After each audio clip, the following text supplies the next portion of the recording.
I'm Marna. This may be the Twin Flame Detox. I'm doing this as a dual video for both the Twin Flame Detox and for my personal channel because this is so freaking cool. Okay, so July 1st, paper came out from the Massachusetts Institute of Technology about an advancement in quantum physics. Now, y'all know that I love quantum physics, and you know that that has been an area of investigation for me, seeing how quantum physics either proves or disproves various energy work theories. This is why I'm excited. All right, so for those who do not remember or have not seen my previous video on quantum physics, and I apologize for the noise, but AC is a necessity in Georgia in the summertime. So, going back to quantum physics. The way quantum physics affects us as we do energy work is energy affects energy, and that effect is not limited by distance. Now, how's that for a mind blower? So, energy affects energy. What does that mean? That means if you have one little quantum physics energetic particle, and you have another little quantum physics energetic particle, and you energetically link them. You bind them together. And then you separate them again. What happens to one particle will produce a response in the other particle. Now, we expect that to be seen that in the modern laws of physics when the two particles are in direct contact with each other. Yes, what you do to one is going to affect the other. However, when it comes to quantum particles, it doesn't matter how far your particles are separated. It really doesn't. To the point of experiments have been done where one particle was in a lab in California and the other particle was on the International Space Station. These experiments have been successful enough that we can now teleport information from point A to point B. That is actually how information packets are currently being relayed to the International Space Station because quantum teleportation is faster than using traditional radio signals. So if there is an emergency need for something, quantum mechanics are being used to make those informational connections. You with me so far? Clear as mud? Good. All right, so moving on from that. This is what we've known. We have been doing quantum teleportation on the information level since last year. Now then, what they discovered at the Massachusetts Institute of Technology, and the paper on this came out July 1st, 2020, so this is new information. What they did was they took an object. They actually used a mirror for this, but they used an 80-pound mirror. And they took our little quantum particles, and they bombarded that object with the quantum particles. Now, in theory, your quantum particle is so small, it has no mass. Therefore, it should not affect something that does have mass, to the point of being the size of a small human. So they sat there. There is a phenomenon of quantum particles called fuzz. Yes, this sounds like a digression. I promise it's not. So fuzz is when quantum particles are just disappearing and then reappearing in existence. And this is something that quantum particles do all day long, all the time. It is a known phenomenon of quantum particles. They disappear and they reappear. They took the fuzz and they found a way to direct it. And they directed it at a mirror. And the bombardment of non-existent, or partially non-existent, energetic particles with no mass physically moved the mirror. Okay. That sounds like a really cute science project, but what does it actually mean? Especially, what does it mean for those of us who are doing energy work? I'm so glad you asked. So, One of the basic tenets of any form of energy work, and this includes law of attraction, this includes law of reciprocity, this includes any of the energy work that is done from the point of view of attracting in an external force. One of the basic tenets is that the energy that we produce, the energy we control, the energy we direct, is having a physical effect on a physical 3D object. So if I am sitting there and I am taking my thoughts and I am directing my thoughts, and my thoughts are prettier than a penny, so I am taking my thoughts, I am directing my thoughts, I am sending my thoughts out to interact with a physical object. My thought is, the energy in my thoughts is going to attract this physical object and bring it back to me. That is basically how law of attraction works. So, what we have now is concrete, reproducible proof from the Massachusetts Institute of Technology, their LIT laboratory, if anyone's curious, showing that a quantum particle can wink into existence, interact with a physical object, create a physical result, and then that quantum particle goes back to its previous state. What this translates to is all of the theory on what makes energy work has suddenly been given validity.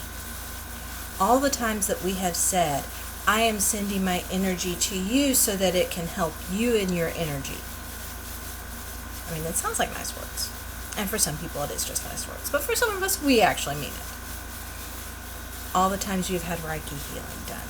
All the times you have done any sort of manifestation work has suddenly been validated because we now have concrete physical proof that what happens on the quantum level affects the physical directly in the physical. Okay, so let's take a minute to sit with that and let's start unpacking what that means for those of us who are energy workers. I mean, yeah, the validation is nice, but this is stuff we've already known for a very long time. Manifestation in its current form has been around for at least 20 years, if not longer. And for those of us who follow older traditions of being psychics, etc., those traditions go back, in some cases, thousands of years. All right, how this is likely to play out in the 3D world that we know. This information can now be used, if certain scientists choose to do so, to synthesize the world of the paranormal and the world of hard science. We can blend those two together in a concrete way. Now, the last time this was done was during the Cave civilization, Atlantis. At that time, the scientists, the people who were doing it, were being given this information by external beings who were benevolently inclined, were trying to elevate humanity, but they were being given this information. They were not discovering it. They were not making the intuitive leaps of it on their own. Because they were being given this information instead of creating it for themselves, instead of having that basis of creation that gives you an inherent understanding of how everything links together without it being stated. Things went badly. We had the failed ascension 5,500 years ago. Atlantis kind of exploded. We now have the Isle of Santorini in its place. Things went badly. We, as a species, were knocked back into the Bronze Age instead of having the technology that Atlantis had. Now, before you sit there and say, oh, this is just stories, I want to ask you something. One of the things that you see in a number of stories that have their origins in that time period, not just the story of Atlantis, but the Bhagavad Gita, the Hindi texts where they talk about the war that destroyed the world when Shiva left. the Vietnamese stories about the fall of their golden city, one of the things that we see over and over again is a reference to men or beings riding in flying machines. Not flying on their own, not growing wings and flying on their own like you would expect from a culture whose previous exposure to flying had been birds. Physically building a machine. You even see this in the Hebrew Bible with Elijah being taken bodily up into heaven. Building a physical machine that is designed to carry a human body in flight. Now, we could very easily say, oh, that's just how the human imagination works. And a lot of people do say that. I maintain, and a lot of other people also maintain this, that conceit, for that to be such a widespread cultural phenomenon, for the Maya to be talking and the Olmecs to be talking about at the same time as the Hindu, or not the Hindi, I apologize, as the Aboriginal cultures of Southeast India. I do try, I'm not perfect. I do try to catch myself. But for those things to be a worldwide phenomenon, it seems logical to say someone saw it. Someone saw a being that was roughly humanoid in a flying machine puttering through the sky 5,500 years ago. That is the level of technology that was being given to the scientists in Atlantis in the Keftu Nation. That is the level of technology that made it possible for them to have cities throughout the Mediterranean region. That is the level of technology that made it possible for them to have a vacuum-powered sewer system in every home, in every colony they had. So, there were technological advances that were in use before that failed ascension, that were lost, that we have since found ways to rediscover and are still rediscovering. A lot of what has been coming out of the quantum physics community lately, whether they want to admit it or not, has been validating the information that energy workers and light workers have been working with for decades, if not millennia. This is why I get excited about these things. I suddenly have science looking at me and saying, hey, y'all might be onto something here. Okay, so that's enough me rambling about that. Let's talk about why science doesn't want to see this connection.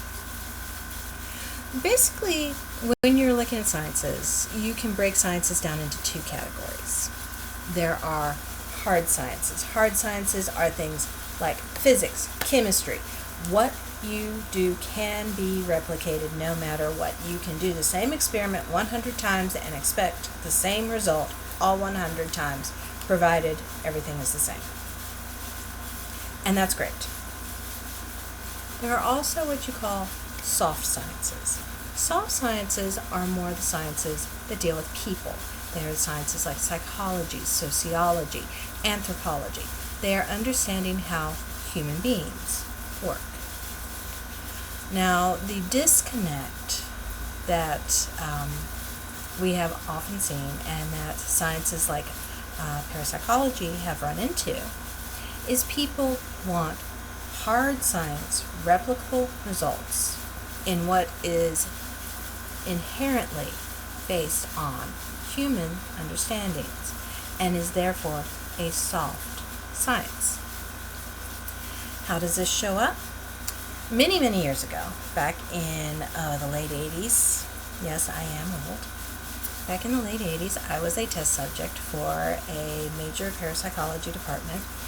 At the time, it was associated with a major university in the Southeast. I will not go into which one, but the results of this study are available if anyone chooses to go look them up. Part of the study that I was a test subject for was we had electrodes that were taped to our fingers, and we were put in front of a biofeedback machine. Now, a biofeedback machine is measuring the data coming from the electrodes. What we were asked to do was control what that data put out. The only way we were allowed to do this was with our thoughts. To put this in energy work terms, we took our thoughts, we turned it into control of our electromagnetic field to control the readout on the biofeedback machine. Now, when you apply the standards of data collection from a hard science, if you do not have a 90% replicable rate, then there's something wrong. When you apply the standards of data collection from a soft science, anything over a 60% replicable rate is statistically significant and therefore deserving of further study. When I was sitting there doing it, I was one of the top people producing this result. And no, you will not find it if you look it up under my name. First of all, the name you guys know me under now is a married name. Secondly, I used a pseudonym because I'm not a complete idiot. And that turned out to be a good thing, but that's a different story. So, here I was in a lab, and I was one of the most successful people at replicating the biofeedback results requested. And those requests would change. This was a double-blind study. The researchers did not know what request I was getting.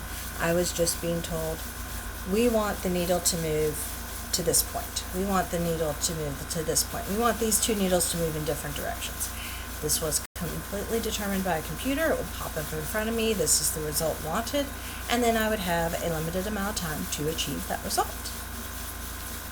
So, in a double-blind study of a biomechanical response rate, which double-blind means I did not always see the biofeedback results. The early stages of the study, yes, the little monitor was right there in front of me. I could see the needle shifting in response to what I was doing. This helped me calibrate exactly what my efforts were producing as a demonstrable result. Once it moved to the double-blind study, that little meter was taken away. I could no longer see the results that I was creating. So here I am, sitting in a lab. I have a little computer screen in front of me, kind of like I do today. But popping up on the computer screen is a picture of two needles pointing in various directions. And I had a limited amount of time in which to try to achieve that result without knowing if I was successful or not. At that level, I had an 88% success rate. If you look at this as a hard science, that experiment was a failure because I did not reach the 90% cutoff. If you look at this as a soft science, if you take into account that, hey, you are working through a human medium here, you are working through a person, and apply soft science technologies, that was a massively successful experiment because it was replicated so many times. And this experiment went on. I literally took time off from the college I was attending to go do this, and I was up there for 2 weeks. 8 hours a day, every business day, for 2 weeks doing this experiment. And I had an 88% success rate. So that means that on some level, I was consciously controlling the electromagnetic output that was going into these sensors that was then affecting where the needles went. I had sensors on both hands, I had a set of needles for both hands, and I was responding to the point where I could determine exactly which finger would have which effect on which needle. From what I was told later, that was remarkably above what the researchers were expecting. So, I'm not saying this to brag, that is how parapsychology experiments were done 30 years ago. However, hard science wants to say, oh, those results don't count. It was not consistently replicable. Therefore, it was not a successful experiment. If we apply soft science technologies, it was a hugely successful experiment.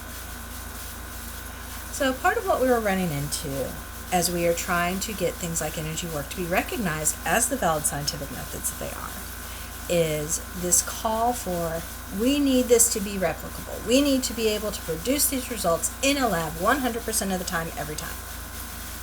And humans don't work that way. So, as you are doing your own energy work practices, remember humans don't work that way. Remember, you are not going to get exactly the same result every time, because you are working through the human interface. You're working through the human mind. You are working through the limitations of being in this physical vessel as you're doing your energy work. I have no doubt if you're a purely energetic being, yes, you'd be able to do this 100% of the time, every time. However, we are working through the limitations of being in our little meat suits.